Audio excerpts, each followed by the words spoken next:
আসসালামু আলাইকুম রহমতুল্লাহি ওবরকাতুহু। সম্মানিত দর্শক, সরকারের মন্ত্রী এমপিদের অতিকথন, তাদের তিড়িং বিড়িং লম্ফঝম্প, অভিনয় এবং ওভার স্মার্টনেস প্রদর্শন, এগুলো নিয়ে রীতিমতো ট্রল হচ্ছে। তারা যা কিছু করছে তার সমস্ত দায় দায়িত্ব প্রধানমন্ত্রীর ঘাড়ে চলে আসছে। প্রধানমন্ত্রী নানাভাবে নিজেকে তুলে ধরার চেষ্টা করছেন। এটি ইতিবাচক না নেতিবাচক সময় হলে দেখা যাবে, কিন্তু লোকজন বেশ প্রশংসা করছে এবং আশ্চর্য হচ্ছে।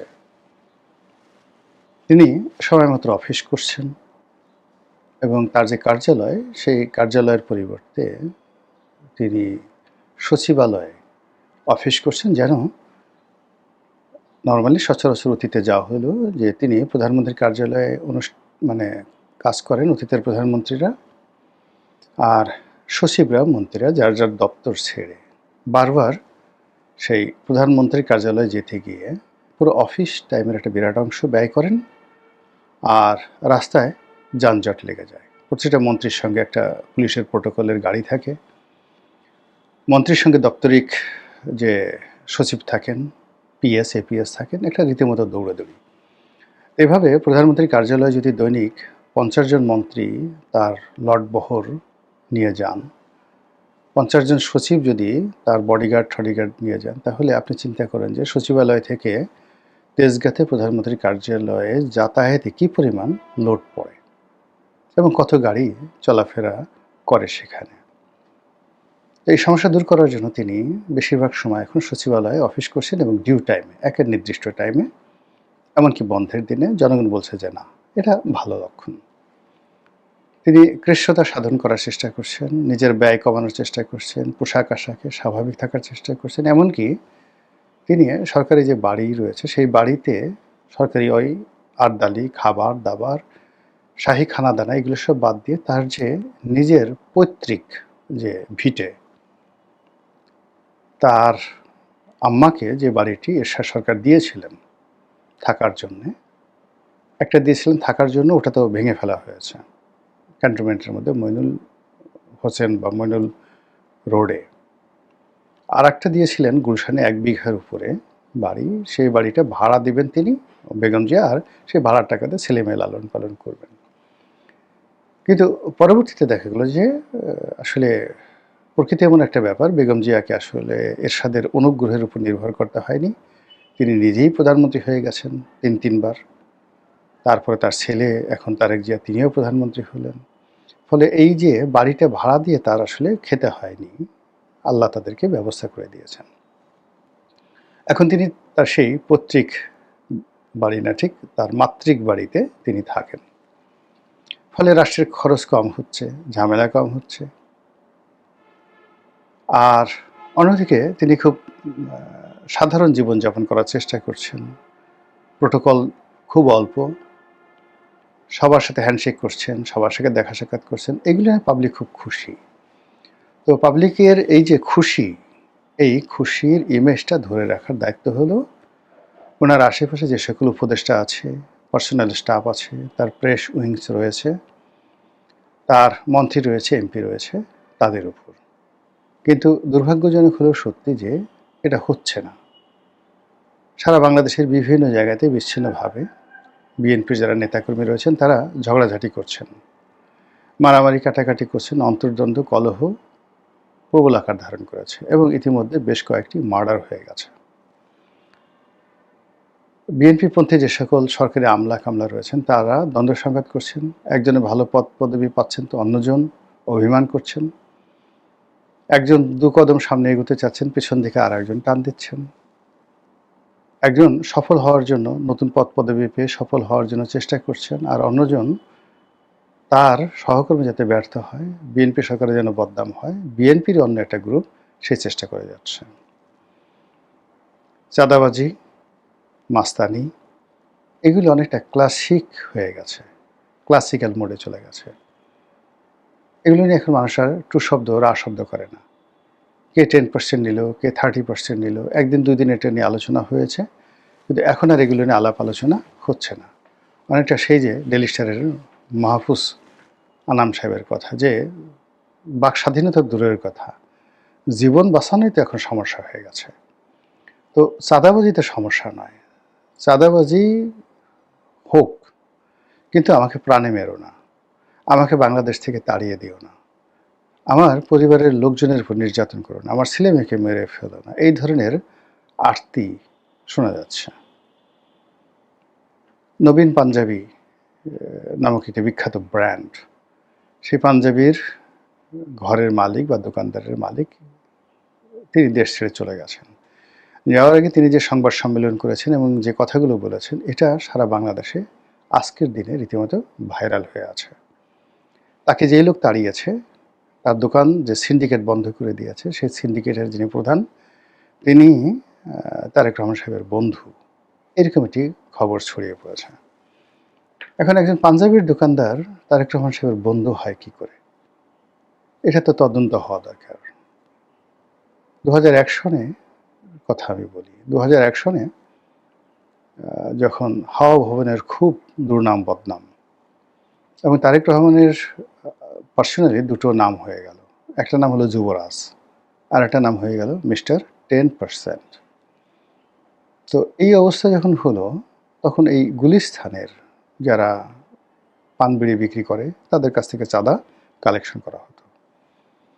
তো যারা চাঁদা কালেকশন করতেন তারা সবাই বলতেন যে এই চাঁদার একটি অংশ তারেক রহমান সাহেবকে দিতে হবে। এখন আপনাদের কি মনে হয় যে গুলিস্তানের বিড়ির দোকান থেকে চাঁদা কালেকশন করা হচ্ছে, আর সেই চাঁদা হাওয়া ভবনে বসে তারেক রহমান সাহেব খাচ্ছেন? এটা তো এমন কোনো নির্বোধ নেই, এটা কেউ বিশ্বাস করবে না। আমার নিজের একটা অভিজ্ঞতা বলি। এটা সম্ভবত 2002 সনের ঘটনা। আমি তখন বেশ বড় ব্যবসায়ী, উদীয়মান ব্যবসায়ী, তো অনেক আগে 91-তে ব্যবসা শুরু করেছি। 91 থেকে 2001, 11-12 বছর বেশ তখন ব্যবসায় আমার মানে উন্নতি একেবারে তুঙ্গে, যেখানে হাত দিয়েছি স্বর্ণ ফলে যাচ্ছে। তো আমার জীবনে আসলে কখনোই ঘুষ, দুর্নীতি, চাঁদাবাজি এগুলো আমার সামনে আসেনি কখনো। আল্লাহরই এটা রহমত। কখনই, এই যে টিল নাও এখন পর্যন্ত কোনো সরকারি অফিসে ঘুষ দিতে হয়নি। তারপরে কোনো চাঁদাবাজ আমার ধারের কাছে আসতে সাহস পায়নি। আমি আসলে কোনো চাঁদাবাজকে কখনো দেখিনি। আল্লাহ আমাকে রক্ষা করেছেন। এটা অহংকার নয়, কোনো কিছু নয়। কেন জানি এটা আমার হয়নি। তো যা হোক, কিন্তু এরই মধ্যে হঠাৎ করে কি হলো, আমার অফিসের ফ্রন্ট ডেস্কে একটা টেলিফোন আসলো হাওয়া ভবন থেকে। তো হাওয়া ভবন থেকে টেলিফোন করলো, করার পরে আমাকে দিল ফ্রন্ট ডেস্ক থেকে। তো সে নাম বলে না, বলে যে আমি হাওয়া ভবন থেকে বলছি। বেশ স্টাইলিশড কথাবার্তা। তো হাওয়া ভবন থেকে বলছে। আমরা কে বলছেন? নাম বলেন না, পদবী কি ইত্যাদি কোনো কিছু বলেন না। তো যাই হোক, বলে যে শুনলাম খুব ভালো ব্যবসা বাণিজ্য করছেন, তো একটু দেখা সাক্ষাৎ হওয়া দরকার, এখানে আসবেন না, আমরা যাব, এটা জানাবো, বলে ফোনটা রেখে দিল। এইভাবে 3 থেকে 4 দিন টেলিফোন করে। তো প্রথম দিন আসলে আমি গা করিনি, দ্বিতীয় দিন তৃতীয় দিন গা করিনি, কিন্তু এরপরে আমার একটু টেনশন হলো।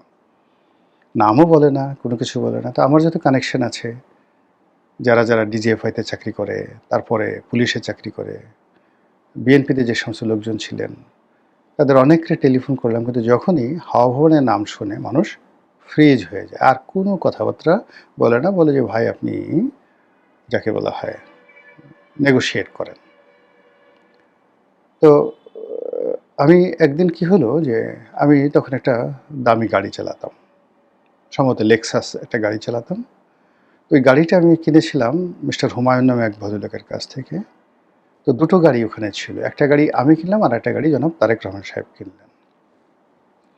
আমি যে গাড়িটা কিনলাম সেই দোকানে গিয়ে ওনাকে আমি তারেক রহমান সাহেবকে দেখেছিলাম। তারেক রহমান সাহেবকে দেখেছিলাম, কিন্তু ওনার সঙ্গে আমার কখনো কথা হয়নি। তো যে ঘটনাটা ঘটলো সেটা হলো যে আমি যে গাড়িটা কিনেছিলাম সেই গাড়িটা তারেক রহমান সাহেব পছন্দ করে ফেললেন। আর তারেক রহমান সাহেব ওই দোকান থেকে যে গাড়িটা কিনছিলেন, উনি সপ্তাহখানেক ব্যবহার করার পর সেই গাড়িটা তিনি দোকানে ফেরত দিলেন। দোকানদার আমাকে বলল যে, "ভাই আমার কিছু করার নেই। আপনি যদি গাড়ি নিতে চান তাহলে তারেক রহমান সাহেবেরটা আপনার নিতে হবে। আর আপনার যেটা পছন্দ হয়েছে সেটা তাকে দিতে হবে। আদারওয়াইজ আপনি টাকাটা ফেরত নিয়ে যান।" এখন ওই গাড়ি আসলে ঢাকা শহরে তখন আর ছিল না। আমি বাধ্য হয়ে তখন সেই লোকের কাছে থেকে সেই গাড়িটা নিলাম। তখন আমার কাছে মনে হলো যে ওই যে হুমায়ুন সাহেব গাড়ির শোরুমের মালিক, তার সাথে হয়তো তারেক রহমান সাহেবের একটা ভালো সম্পর্ক আছে। তো আমি তার সহযোগিতা চাইলাম যে, "ভাই এরকম হাওয়া ভবন থেকে একটা ফোন আসে মাঝে মধ্যে।"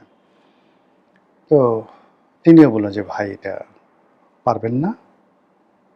ব্যবসা-বাণিজ্য বন্ধ হয়ে যাবে। যেভাবে হোক না কেন আপনি নেগোশিয়েট করেন।" এখন আমি কি নেগোশিয়েট করব? মানে আমি তো কোনো ক্লুই পাচ্ছি না। আমার ঘুম হারাম হয়ে গেল রীতিমতো। এই পরপর ৬-৭ দিন এরকম ঘটনা ঘটলো। তো হঠাৎ করে একদিন আমি বিষণ্ণ মনে আমি অফিসের সামনে দাঁড়িয়ে পায়চারি করছিলাম। পায়চারি করছিলাম, এমন সময় ওই যে টেলিফোনটি হাওয়া ভবন থেকে সে আসলো। তো আমার ফ্রন্ট ডেস্কে তখন একটা হুজুর ছিলেন, আলেম ছিলেন। তো তিনি বললেন যে, "আপনি একটু পরে টেলিফোন করেন, স্যার একটু বাইরে আছেন অফিসের সামনে।" তো বলল যে, "তাকে ডেকে দেন।" তো সে বলল যে, "না, ডাকা যাবে না।" তখন তাকে খুব অকথ্য ভাষায় গালাগাল করল। বিশ্রী ভাষায় গালাগাল করল। তারপর হুজুরটা ভয় পেয়ে গেল। সে আমাকে ডাক দিল। তা আমি বললাম যে, "আমি বললাম না যে আমি বাইরে এখানে আছি, আমাকে কোনো ফোন-টোন দিবেন না। অফিসের সামনে আমার মন খারাপ দেওয়া-দেওয়ি করছে।" তখনও বলে যে, "স্যার সরি।" খুব বিশ্রী ভাষায় গালাগাল করতেছিল। তো এইটা শোনার পর আমার মেজাজ গরম হয়ে গেল। আমার জীবনে অনেক কিছু হয়েছে। মানে যখন আমার মেজাজ গরম হয়ে যায়। আমি এমনি খুব সাধারণ নেগোশিয়েবল ম্যান। কিন্তু মেজাজ গরম হয়ে গেলে I can do anything। তখন আমার কোথা থেকে যে সাহস আসে আমি এটা বলতে পারি না। মেজাজ গরম হলে আমি করতে পারি না এমন কোনো কাজ নেই। এবং আমার জীবনের বড়, বড় সিদ্ধান্তগুলো, বড়, বড় পরিবর্তনগুলো এই মেজাজ গরমের কারণে হয়েছে। এবং আলহামদুলিল্লাহ বেশিরভাগ প্রায় সব ক্ষেত্রেই হাতে গোনা ২-৪ টা খারাপ হয়েছে। বেশিরভাগ ক্ষেত্রেই ভালো হয়েছে। তা আমি টেলিফোনটা ধরে বললাম যে, "তুই কে রে? তোর নাম কি? তোর বাবার নাম কি? হাওয়া ভবন মারাও না আমার সাথে? তুই জানিস আমি কে? আমি আসতেছি। তুই হাওয়া ভবনে বসে থাক। তোর কত বড় সাহস আছে? বসে থাক।" তো এই কথা বলার পরে ওই প্রান্ত থেকে আর টুঁ শব্দ না করে ফোনটা রেখে দিছে। ফোনটা রেখে দিছে। তা আমি হাওয়া ভবনের নম্বর ম্যানেজ করে আবার ফোন দিলাম। ফোন দেওয়ার পরে এই যে এখন যে এমপি আছে নুরুদ্দিন অপু, আমাদের ছোট ভাই, অপু ধরেছে। তা আমি বললাম যে, "অপু এই ঘটনা তোমার এখান থেকে বারবার টেলিফোন আসছে। অপুর মনে আছে কিনা আমি জানি না।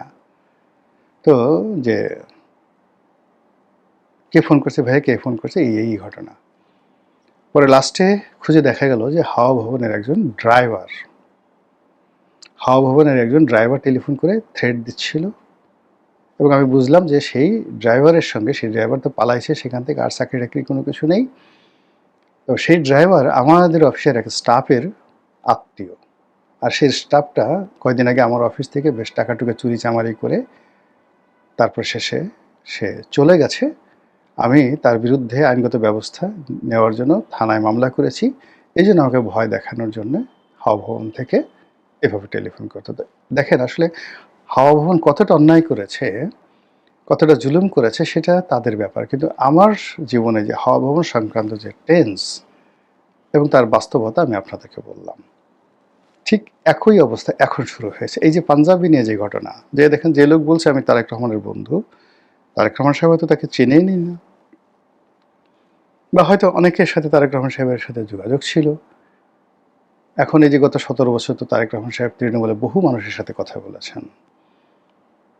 অনেকের কাছে তার ভিডিও ফুটেজ আছে, অনেকের সাথে তার কল রেকর্ড আছে। গত ১৭ বছরে সে গ্রামের সেই পাড়াগাঁয়ের সেই ওয়ার্ড পর্যায়ের ছাত্র দলের সদস্য, তার সঙ্গে তারেক রহমান সাহেবের লন্ডনে কথাবার্তা হয়েছে। এখন এগুলো নিয়ে না সারা বাংলাদেশে নানা রকম ব্যবসা-বাণিজ্য হচ্ছে। তো এই বিষয়গুলো দমন করার জন্য তারেক রহমান সাহেবকে সবচেয়ে বেশি সাহায্য করতে পারে তার মন্ত্রী এবং এমপি যারা আছেন। দে আর দ্য লিডার। কিন্তু তাদের কারোর মধ্যে সেই ম্যাচুরিটি লক্ষ্য করা যাচ্ছে না, সেই যাকে বলে লিডারশিপ কোয়ালিটি, নেতৃত্বের যে অনুপম গুণাবলী সেটা লক্ষ্য করা যাচ্ছে না, বরং তারা হাওয়ায় উড়ছেন, যেদিকে বাতাস সেদিকে দোল খাচ্ছেন।